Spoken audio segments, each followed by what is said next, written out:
yung inyong mga katabi, kamusta ka? Kamusta? Okay, ako, kamusta kaya ako? Masaya rin ba ako ngayong araw? Siyempre, sapagkat ngayon ay magkakaroon tayo ng isang masaya at magandang pag-aaral sa ating asignaturang Filipino. Susubalin, bago tayo mag-umpisa,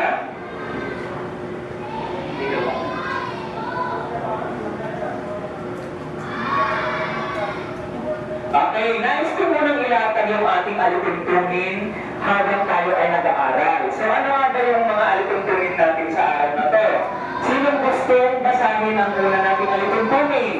Okay, Brian. Okay, sino ba ay nakaupo ng maayos? Tingnan ko nga. Okay, makusay. Pangalawang alituntunin natin, yes, Chelsea. Okay, kapag gusto nyo sumagot o kapag nagkatanungan si teacher, itaas lamang po ang inyong mga kamay. Ano ang pangalan natin ngayon ng tuloy? Josh. Okay, gusto ko kapag ako ay nagtuturo dito sa harapan, kayo ay nakafocus sa akin. Okay po ba yan? Okay, mahusay. So dapat tayo dumako sa ating talakayan, atin munang balikan yung ating napag-aralan kahapon. Naalala niyo pa ba yung pinag-aralan natin kahapon? Okay, sino nakakaalala ng pinag-aralan natin kahapon? Haji, ano nga ba yung pinag-aralan natin kahapon, Haji? Ano to? Ikaw po, Haji. Okay, tungkol daw sa panguri. Tama ba si Haji? Tama si Haji ngayon. Ano nga ba ang panguri? Sinong gusto magbigay kung ano ang kahulugan ng panguri? Yes, Ice Gen.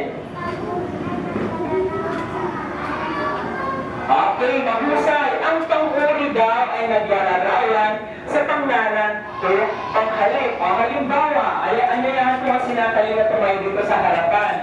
Ilarawan na natin si Natalie gamit ang panguri. Sinong gusto maglarawan kay Natalie? Yes, ate. Si Natalie ay maganda. Napakalusay. Ano ba yung panguri ang ginamit ni Jordan? Yes. Okay, maganda. Napakahusay. Okay. Ngayon naman ay mayroong inihanda si teacher na isang raffle draw. Okay. Ang mabubunot ay ilang angko pala yan. Ilang envelope ang nasa harapan. Okay. So meron akong tatlong envelope dito dahil mayaman si teacher. Mayaman si teacher na ngayon. Ayan. Perfect ba? Ayan. Dahil mayaman si teacher, magpaparatol ko ako sa inyo. Okay, ito gamit ang ating claw machine name picker. Ito na po yun. Nandiyan po yung mga pangalan ninyo. Ayan.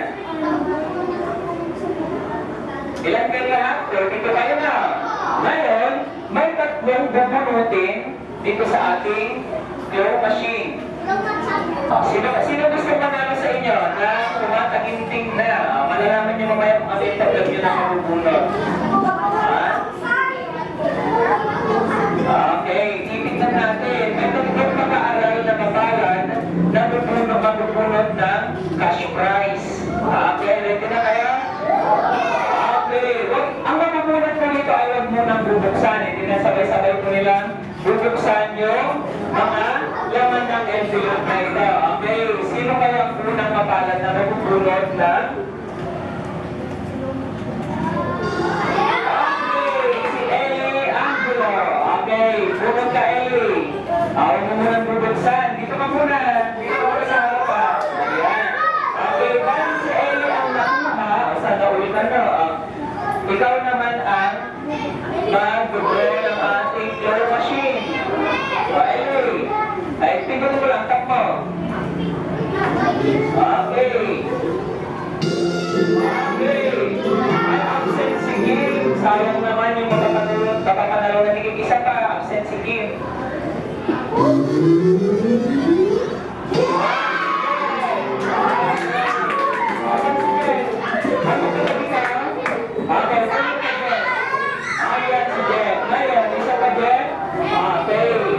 Mag-draw ka rin dito sa ating claw machine speaker, Jeff. Pilitin mo na.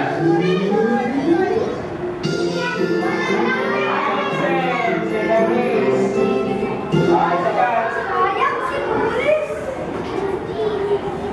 Okay, so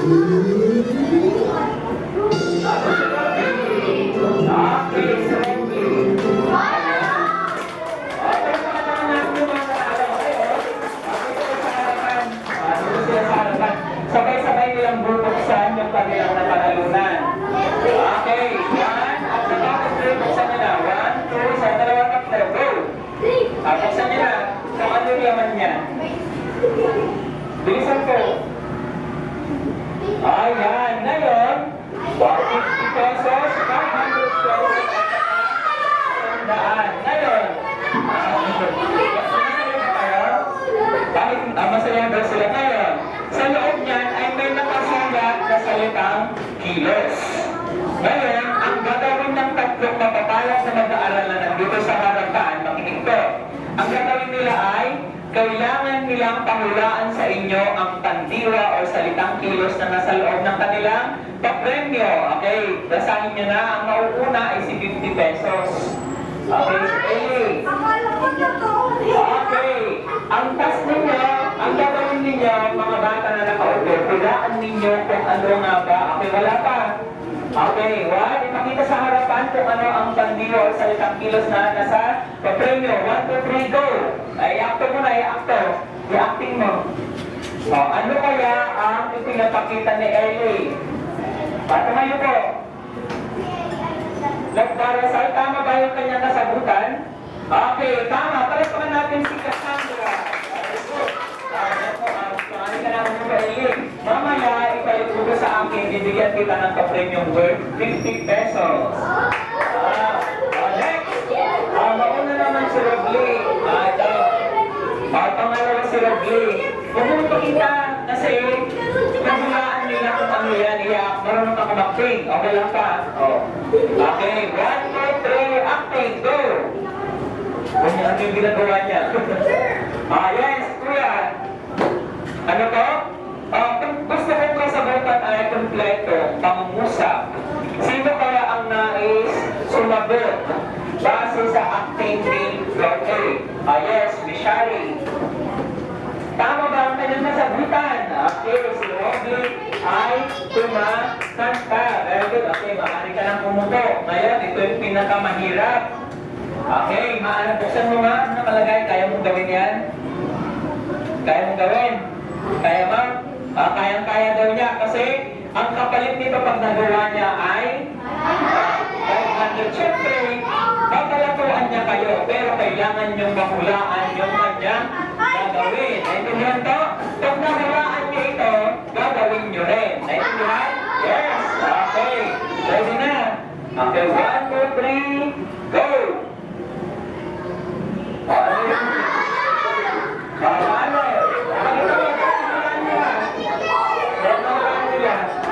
Ulitin natin. 1, 2, 3, go! Ganyan ba? Ano yan? Magaling. Lakasan pang sagot. Tama ba yung kanyang sagot? Ano yung sagot niya? Si Jeff ay sumasayaw. Okay, talapakan natin si Angel. Okay, very good. Mahal ka ng grupo. Dahil, makinig. Madali ba yung kanilang ginawa? Dahil nahulaan niya yung kanilang ginawa, lahat ay inaanyayahan kong tumayo dahil lahat tayo. Anong ginawa ni Jeff ulit? Sumayaw. Lahat tayo ngayon ay sasayaw. Okay. Sabihin mo na kami mo, sasayaw tayo. Ready na? Okay, tuloy ko na. Ang hindi sumasayaw ay sasayaw siyang mag-isang dito mamaya. Wala siyang barato kay Jen. Okay. Sino ang gusto ng barato mamaya? Mamaya sila dapat ay sumayaw. Ready na? Okay, itaas mo ang kaliwang kamay paghanda ng sumayaw. Okay, napakahusay.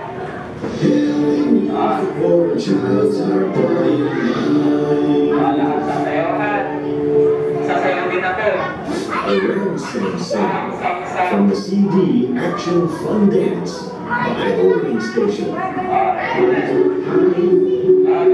Reach for the sky. Let's sing along to the silly, silly Roxanne song. Oh, Roxanne song, oh, Roxanne song.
pinagpawisan. Ako din pinagpawisan. Nakakapagod din sa'yo? Para po niyo yung sarili ng mahusay sa 1, 2, 3, go! 1, 2, 3, mahusay! Okay. Gustuhan niyo ba yung marang-sangsang sayaw? Okay, ngayon. Sino sa inyo yung napagod? Nakakapagod ba? Nakakapagod. O, ibig sabihin, sino yung mabilis mapagod? Sino yung pinagpawisan? Okay, very good. Masaya ba ka na pinagpawisan kayo? May tanong ako, mahalaga ba na tayo ay pinagpapawisan? Sinong gustong sumagot, bakit mahalaga na tayo ay pinagpapawisan? Bakit kailangan tayong sumayaw o gumalaw? Bakit mahalaga sa atin yun, Alexa? Okay, dahil sa pamagitan daw ng pawis o pagpapapawis, na ilalabas daw natin yung dumi. Ano pa? May benefits ba? May magandang dulot ba ang pagpapapawis o pagsasayaw? Yes, kasi okay, para daw tayo ay ma-stretch yung ating katawan at makapag-exercise. Ano pa? Maliban doon, tayo ay nakakapag-ehersisyo. Ano pa yung naidudulot, magandang naidudulot ng pagsasayaw o pagpapapawis? Yes, Hana.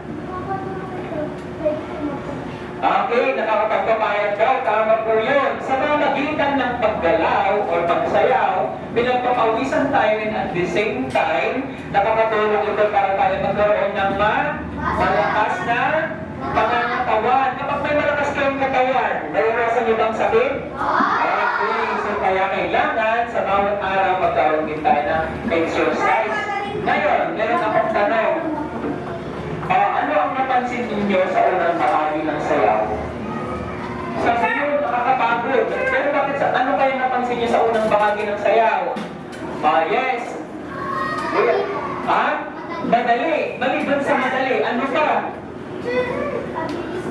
Lalo umpisa. Ano napansin mo ng umpisa? Dahan-dahan. Ano ba? Mabagal. Tama. Di ba mabagal? Nakakapagod ba kaninang umpisa o hindi? Siyempre hindi kasi tayo ay sumasayaw na mabagal. Ngayon. Ayan, mabagal ngayon. Habang tumatagal, ano ang napansin ninyo sa sinasayaw nating tugtog? Yes. Okay, ang tugtog ay pabilis na pabilis. Kaya ito ay nakakapagod. Napagod na kayo? Okay, pabilis po na pabilis. Ngayon. Ayan, pabilis na ng pabilis. So, ang salitang mabagal at mabilis ay ang mga salitang magkasalungat. And at the same time, ilan lamang sa mga salitang ginagamit natin sa paglalarawan ng kilos. Ano ba yung ginawa nyo kaninang kilos? Sumasayaw. Paano natin sinayaw ang tugtog noong una? Paano umpisa? Okay, di ba matagal tayong sumasayaw kanina? Pero nung patapos na yung kanta, paano na natin siya sinayaw? Mabilis. Dulot nito ay kaya mabilis din tayong mapagod. At yan ang ating pag-aaralan tungkol sa pang-abay. Okay, ano nga ba ang pang-abay? Okay, pag sinabi po natin pang-abay, ito ay mga salita na naglalarawan sa pandiwa. O anong pandiwa?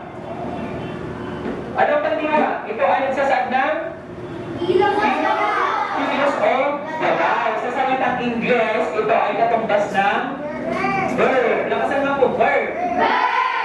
Verb siya. Ngayon, ang pang-abay ay may iba't ibang uri. Ngayong araw, ang pag-aaralan po natin ay tungkol sa pang-abay na pamaraan. Kaya nakikita nyo yan, may larawan na mabilis and mayroong isang hayop dyan na nagpapakita ng pagiging mabagal. Ano nga ba ang pang-abay na pamaraan? Tignan natin kung anong ibig sabihin ng pang-abay na pamaraan. Sino gustong bumasa sa kahulugan ng pang-abay na pamaraan? Marion.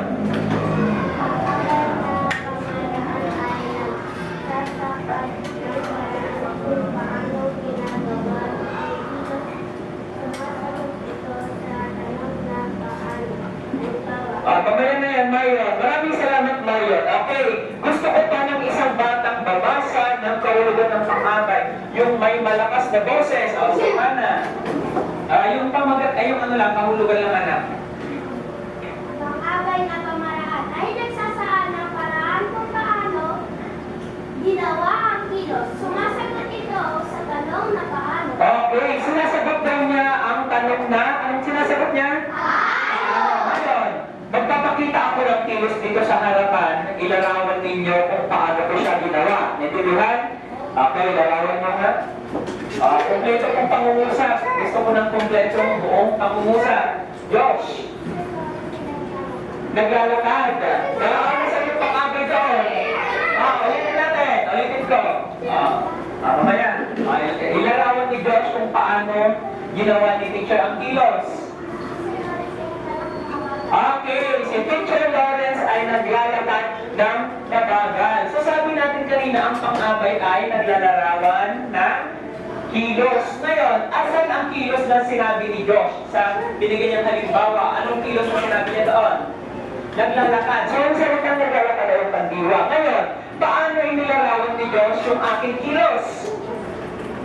Yes, mabagal. Nasagot ba yung tanong na paano? Okay, mahusay. Bigyan natin si Josh ng mahusay ka. Blanco Marido. 1, 2, 3, mahusay! Okay, so gaya ng binigay ni Josh, narito pa yung ibang mga halimbawa ng panganusap na ginamitan ng pang-abay na pamaraan. Sino gustong pumasa sa unang halimbawa? Yes, ate. Okay, sabi ni ate, ni Crisante, ang tabo ay mabagal lumakad. Hanapin muna natin alin dyan ang kilos. Ang tabo ay mabagal lumakad.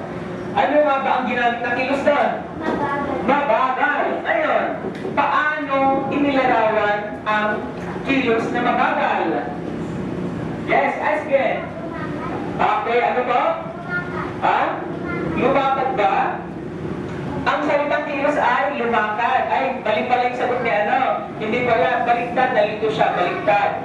Ano ang salitang kilos doon sa unang halimbawa? Yes. Mabagal ba? Salitang kilos. Nasa saan ng kilos? Yes. Lumakad. Ngayon, paano daw lumakad ang tabong? Ha? Mabagal. So yung salitang mabagal ay ang tinatawag nating pang-abay na pamaraan. Okay, basahin din ang pangalawang halimbawa. Joshan. Mabilis na tumakbo ang kabayo. Mabilis na tumakbo ang kabayo. Doon sa pangungusap na ikalawa, alin dito ang pandiwa o ang nagpapakita ng kilos? Yes, Aria, Astrid. Tumakbo. Ngayon, paano daw tumakbo ang kabayo? Kailangan natin hanapin yung pang-abay na pamaraan na ginamit. Rashi.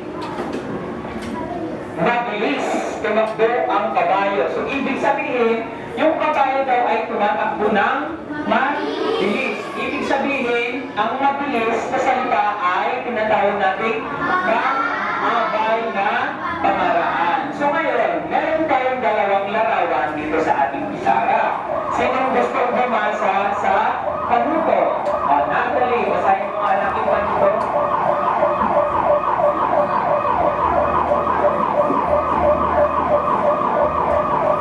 Okay, mabusay. Ngayon, sabi niya, gamit ang mga salita sa ibaba, nandito yung dalawa nating salita. Ang salita ay mabilis at mabagal.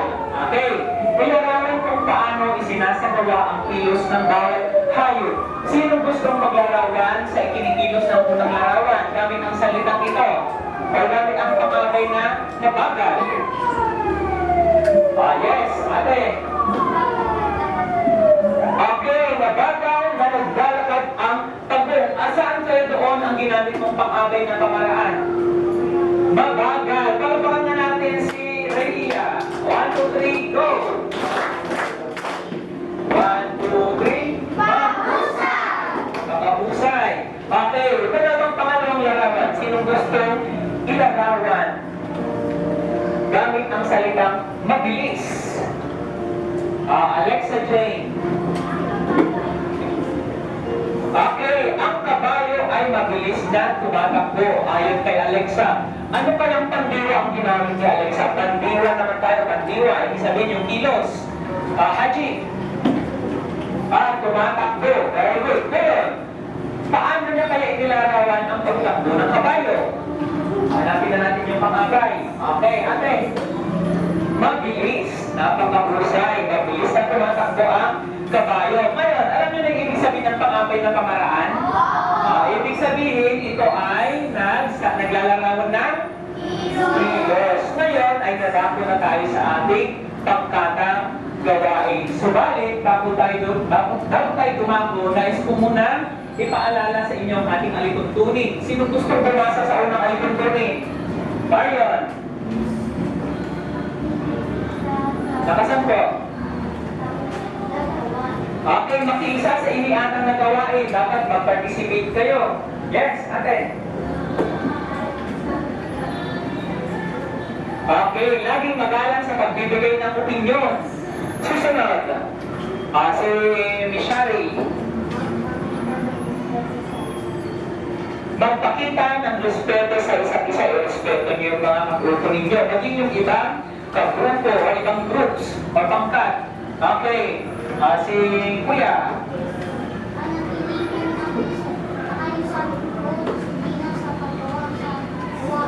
Okay, gusto ko habang kayo ay gumagawa ng inyong pangkatang gawain, panatilihin ninyo ang kaayusan at disiplina habang kayo ay gumagawa sa inyong pangkatang gawain. At ang panghuli, okay, Alexa. Okay, syempre, ibigay ninyo ang pinakamahusay o pinaka-best ninyo sa pagsasagawa ng inyong gawain sapagkat mayroon tayong nagbibigay pa ng pa-premyo sa may pinakamahusay na magpe-presenta dito sa harapan mamaya. So, bakit ipaalala ko muna yung inyong mga roles? Di ba may mga component ko sa inyong mga grupo? Nasaan yung mga material leaders? Patronize ng pumunta dito sa harapan yung mga material managers o material leaders para kunin ang kanilang materials. Unang grupo. Okay. Ang unang grupo, kayo na po ang unang grupo, pangalawang grupo, pangatlo, and pang-apat. Okay po? Pangalawang grupo, pangalawang pangkat, ikatlong pangkat, at ika-apat. Okay. Huwag mo nang babagsan yan, mga material leaders. Okay. Siyempre, makinig po dito. Aside sa mga material leaders, itaas na po ang kamay ng mga timekeepers. Ano ang trabaho ng mga timekeepers? Ay, taas po kami ng mga timekeepers. Okay, yung ng timekeepers sa grupo. Ano ang trabaho ng timekeepers? Nagsasabi ng oras. Okay, mamaya si teacher, ang inyong gulo, magpapakita ako dito ng inyong oras sa inyong paggawa. So, nice po ang mga timekeepers. Kayo po ang magbabantay sa inyong orasan. Naintindihan po? Okay. Ano naman ang trabaho ng mga reporters? Ang kampanya ng mga reporters? Josh? So dapat sa bawat grupo, magtalaga kayo ng dalawang magpupulat dito sa harapan o tinatawag nating reporters. Dahil mamaya, sila ang magpe-presenta sa output o gawain ng kanilang pangkat. Naintindihan? Okay. Sino naman ang mga noise manager? Bakit police yung nasa larawan dyan? Ano ang trabaho ng noise manager? Lakasan. Nagabaril ba? Okay. Sabi ni Hannah, sila daw ay tagapamayapa o magpapahimik sa kanilang pangkat. Okay. Tatas lang kami ng mga ng mga noise manager o ng mga peace officers. Taas ang kamay. Okay, so kayo po ang itinatalaga po upang kayo po ang itinatalaga po upang panatilihin ang pagiging mapayapa sa inyong mga pangkat. Okay, so si secretary, ay taas po kami ng secretary. Ano nga po kaya ang trabaho ng secretary or sekretarya? Anong trabaho ng sekretarya? Madali lang, isusursa lang ang pagsusulat. So dapat maganda po ang sulat ni sekretarya. Naintindihan? Pero, matinig ko. Pwede pa rin tumulong may ibang grupo para mas mapabilis ang inyong gawain. Naintindihan? Okay na po? May katanungan po ba sa inyong mga kampanin? Wala na. Okay. So dumako na tayo sa rubrics. Ano po ang gamit ng rubrics? Okay, sa pagsasagawa ng inyong yung pangbatang gawain, ito yung ating magiging batayan sa pagbibigay ng score ninyo. Ready na? Okay, ngayon, ang unang group, unang pangkat, dito po kayo magtatrabaho. Dito nyo gagawin ang inyong pangbatang gawain. Pwede na kayo pumunta dito, magbubukay ng guyog, at pwede na kayo magsimula. Ay, wala muna. Ikalawang grupo dito sa harapan. Ang ikatlong grupo naman, dito na kayo. Pwede na pumunta. Ikalawang grupo dito. Ikatlong grupo doon sa may likuran. At ika-apat, dito na kayo sa likod. Dito? Okay, kapag sinabi ko go na, bibigyan ko kayo ng 5 minuto para isagawa inyong gawain. Pumwesto na, ika-apat na grupo. Ang inyong oras.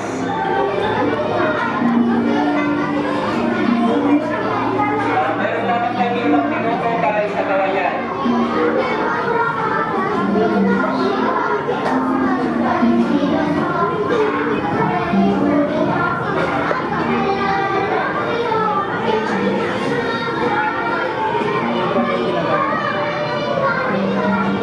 Yung chocolate yung sa loob.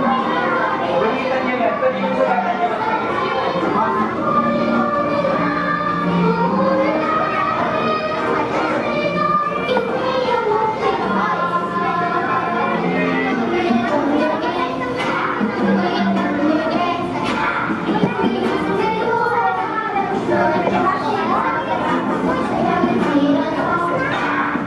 Meron naman kayo 5 minuto na sa pagsasagawa ng gawain.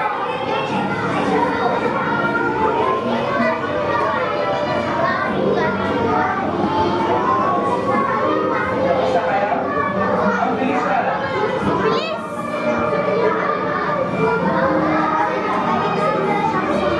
Pagtapos na, pwede na kayo bumalik sa inyong upuan. Sige yan. Okay, dumami na tayo sa presentasyon ng bawat pangkat. So, unahin natin yung unang grupo.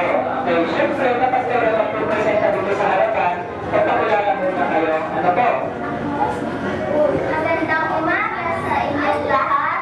Kami po ang mga reporters sa Group 1. Ang mga halimbawa ng pang-abay na narito ay number 1. Si Ruby ay masipag mag-aral. Ang ginamit na pang-abay sa number 1 ay masipag. Mabilis lumikas ang mga araw na hindi natin namamalayan. Ang ginamit natin pang-abay ay mabilis. Number 3. Malinaw siyang magbigay ng detalye sa mga pangyayari. Ang ginamit na pang-abay ay malinaw. Unahon siyang nagsalita sa harap ng mga bisita. Ang ginamit natin pang-abay ay malinaw. Number 5. Magalang sumagot ang mga mag-aaral na nakausap ko. Ang ginamit na pang-abay ay magalang. Okay. And thank you for listening. Wait lang muna. Dito muna. Manatili ko na sa harapan yung mga unang grupo. So, sinalungkuhitan nila yung mga pang-abay na ginamit. Ngayon, sa mga nakaupo, tanungin ko kayo, ano kaya ang pandiwa na ginamit nila sa unang bilang? Pandiwang hinahanap natin kasi ang sinalungkuhitan lang nila ay mga pang-abay. Ano kaya ang pandiwa na ginamit? Okay, mag-aral. Bigyan natin ng mahusay na palakpak ang unang pangkat. 1, 2, 3, go! 1, 2, 3, mahusay! Okay, nakapahusay. Okay, tumama naman po tayo sa ikalawang pangkat. Makinig na po. Basahin mo na yung panuto sa inyong gawain. Para sa mga biwan na mag-aaral, dati na malalawan bilang sabay kumuha ng isang pangusap na gumagamit ng pang-abay na pangaraan upang ilarawan kung paano nagawa ang kilos. Okay, so, ang gawain ng ikatlong pangkat, ang gagawin daw nila, ilalarawan nila yung mga pictures dito, gagamit ng pang-abay at pandiwa. Okay, ako, basahin na, ano kayo ginamit nila pagsasalarawan sa unang bilang? Number 1. Mabilis tumakbo ang bata. Ang ginamit natin pang-abay na pamamaraan ay mabilis. Mabilis. Husay. Next. Ang kilos naman ay tumakbo. Number 2. Mabagal maglakad ang bago. Ang ginamit naman ng pang-abay na pamamaraan ay mabagal. Ang kilos naman ay tumakbo.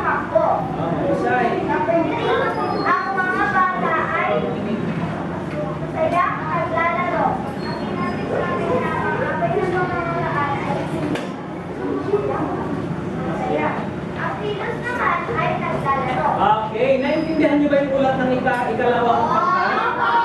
Okay, inilarawan nila yung mga pictures sa kanilang gawain gamit ang pang-abay at ilalarawan nila ang kilos gamit ang pang-abay. Okay, bigyan din natin ng mahusay na palakpak ang ikalawang pangkat. 1, 2, 3, mahusay! Okay, next. Dadako na tayo. Umaga sa inyong lahat, ito ang aming presentation. Ito ang aming gawa. Maingat siyang nagbubuhat ng gamit para hindi ito mahulog. Ang ginamit ng mga sabay, maingat. Okay, naman. Dalawa. Pangalawa, masigla si ate na sumasayaw. Ang ginamit ng pang-abay ay masigla. Mahinahon siyang nakikinig sa guro. Ang ginamit ng pang-abay ay mahinahon. Okay, napakahusay naman ang pag-uulat ng ikatlong pangkat. Bigyan din natin sila ng mahusay na palakpak. Go! 1, 2, 3, mahusay! Mahusay. Okay, maaari na kayo makauwi. Ikatlong pangkat. Ngayon ay nadako na tayo sa Ika-apat na pangkat. So, sino yung pwedeng tumawag sa inyong gawain? Ika-apat na pangkat. At sino ang mag-uulat? Okay, si Jeff. Si Jeff daw kung mag-uulat, pwede din natin siya na pangmalakas ang mikropono. Hawakan mo ng mikropono, Jeff. Yan. Basahin ko muna yung inyong, basahin yung panutok niya. Basahin yung panutok. Basahin mabuti ang maikling kwento na pinamagatang ang matibag na magkakaibigan.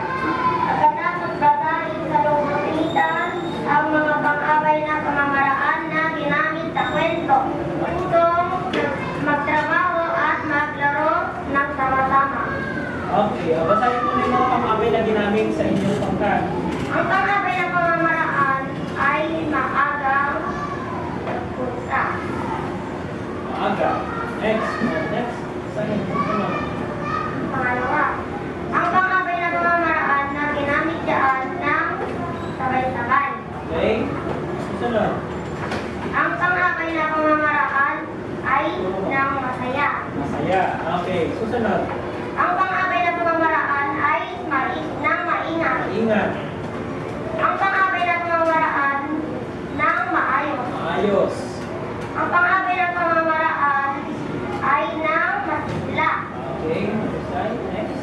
Ang pang-abay na pamamaraan ay ng mabilis at ng malakas. Ang pang-abay na pamamaraan ay ng tahimik at ng sama-sama. Okay. Okay. Tama ba yung mga sinalunggulitan ng ika-apat na pangkat? Okay, lahat ng kanilang sinalunggulitan ay mga pang-abay na pamaraan. Kaya bigyan din natin ang ika-apat na pangkat ng mahusay na palakpak. Go! 1, 2, 3, mahusay! Mahusay. Okay. Ngayon, nice kung bigyan ninyo ang inyong mga sarili ng mahusay na palakpak. Dapat yung masigla. Okay, lalamitan natin ang pang-abay na pamaraan. Bigyan ninyo ang inyong sarili ng masigla, ang ng mahusay na palakpak. 1, 2, 3, go! 1, 2, 3, mahusay! Okay. So ngayon naman, okay, dahil alam nyo na, or natutunan nyo na ang tungkol sa pang-abay na pamaraan, okay, subukan natin sagutan ang nandito sa ating pisara. Basahin niyo ang panutok, kasi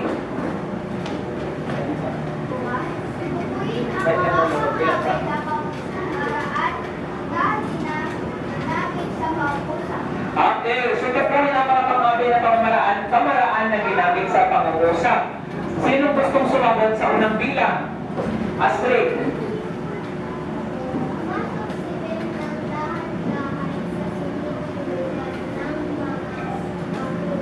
Okay, Astrid, ano ba yung pang-abay na pamaraan na ginamit sa unang bilang?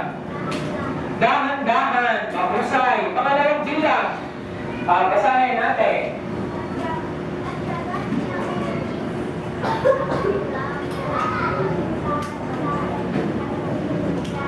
Okay,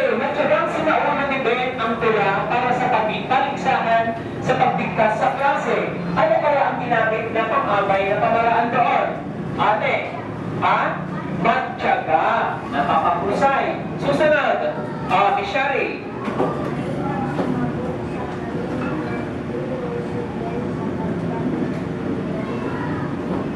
Maginang sumagot sa tanong ng guro, si Bea, sapagkat naghihiya siya. Anong pang-abay ang ginamit dyan? Pang-abay na pamaraan? Mahina ang kanyang pagsagot. Very good. Next, Chelsea.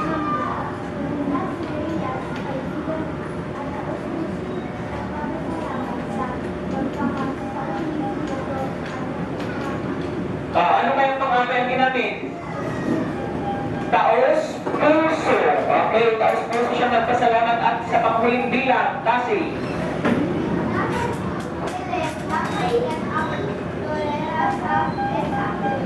Okay, so ano kaya ang ginamit na pang-abay dyan?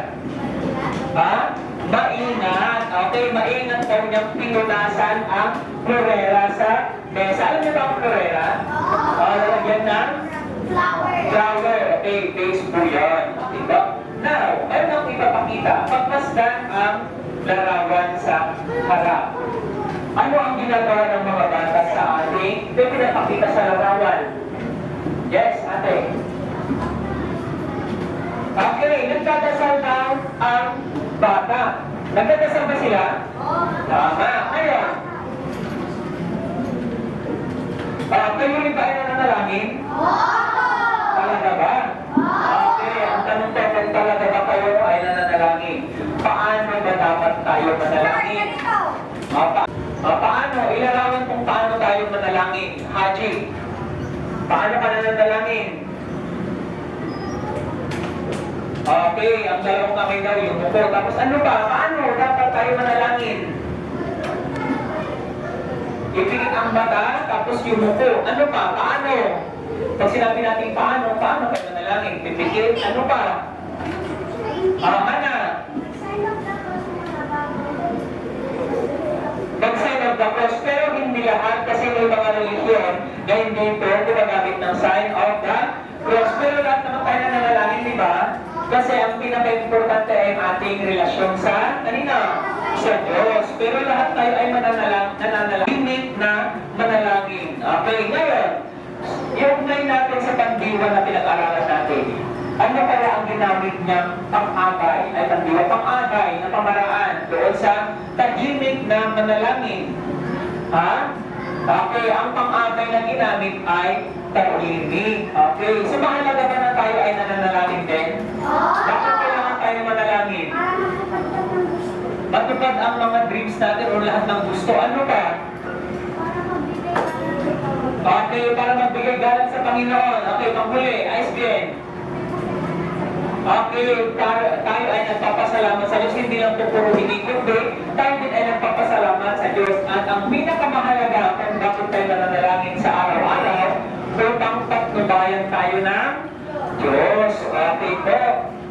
Okay, so ngayon, okay, dito, subukan ko nga talagang natutunan nyo na ang tungkol sa pang-abay. Sinong gustong basahin ang talata at punan ang mga padlang upang mabuo ang ating pangungusap tungkol sa pang-abay na pamaraan? Sino kaya ang gustong sumubok? Ang blank ay bahagi ng pananalita na nagbibigay blank sa kilos ng pandiwa. Isa sa mga uri nito ay ang pang-abay na blank na nagsasabi kung blank ginagawa isang kilos. Sino kaya ang gustong sumagot? Si Tracy.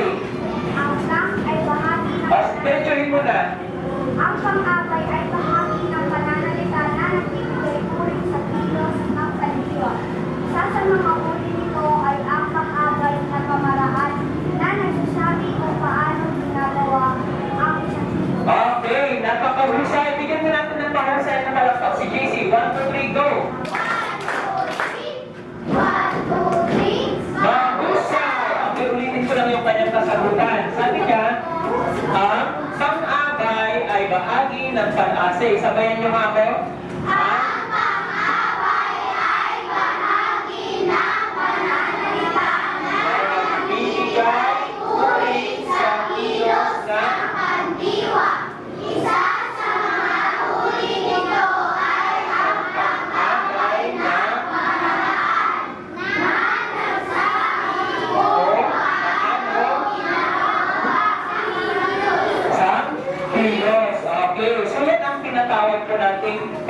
pag-aabay na pamaraan.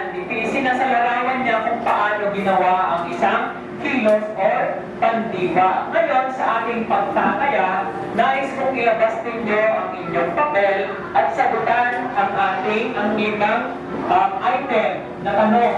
Ilabas na yung inyong papel at sagutan ang ating pagtataya. Okay? Sige, ilabas mo na.